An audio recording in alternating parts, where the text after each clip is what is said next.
Welcome everybody to this edition of Attention Talk Video. I'm your host, ADHD and Attention Coach Jeff Copper, and I'm here today to talk to you about mindfulness and yoga. It's really more about using yoga for mindfulness practices. Over the years, one of the things that I've learned is that unquestionably everybody agrees mindfulness and meditation are very helpful for those with ADHD.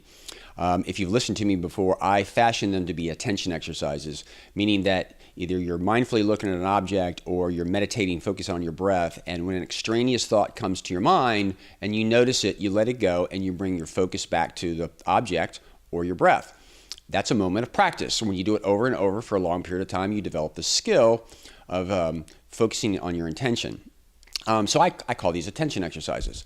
And it's also very well known, or the experts agree, that while this is a really good thing for those with ADHD, it's more difficult for them to do because they're bombarded with ideas.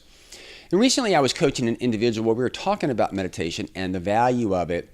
And we were really trying to bring some focus to what was going on, and they were really having a difficult time. And I've done this before with other people where, we'd start with maybe just focusing on a candlelight for 10 seconds or something like that. But what was profound to me, and I wanted to share with this person found that yoga was very, very helpful, particularly Bikram, when you're getting into some type of a pose where you're involving with balance, say on the balls of your feet or something like that, and your arms are spread out. In that moment, you're focusing in on the balance. Now, your mind is darting all over the place, like, how's my arm? How's my leg? Is my weight too much on the right ball of my foot or the left ball of my foot? So there's a lot of thinking that's going on, but what's key is everything's focused in on balance. It's difficult to have those extraneous thoughts about what you're doing tomorrow or what you forgot to bring when you're focused in on that balance.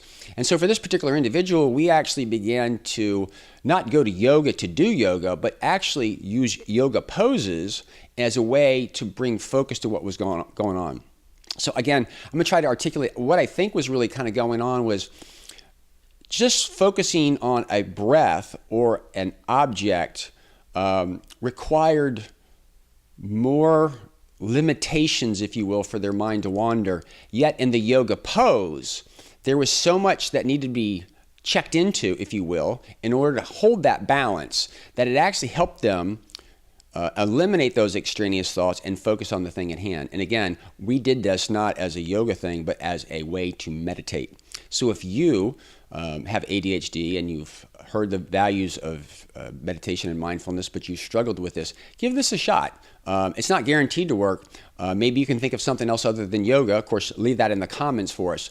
But the point really here is that mind is going all over the place. Keeping your balance requires a lot of self-regulation in order to keep the body in balance, and that focus on that balance is actually kind of helps you keep your focus kind of going on. So anyway, I hope you've enjoyed that. Please subscribe to our channel below. We give out tips each week, and comment. If you have a better idea than yoga, or if you've really subscribed to this, please let us know. And with that, we hope you've enjoyed this edition of Attention Talk Video. Take care.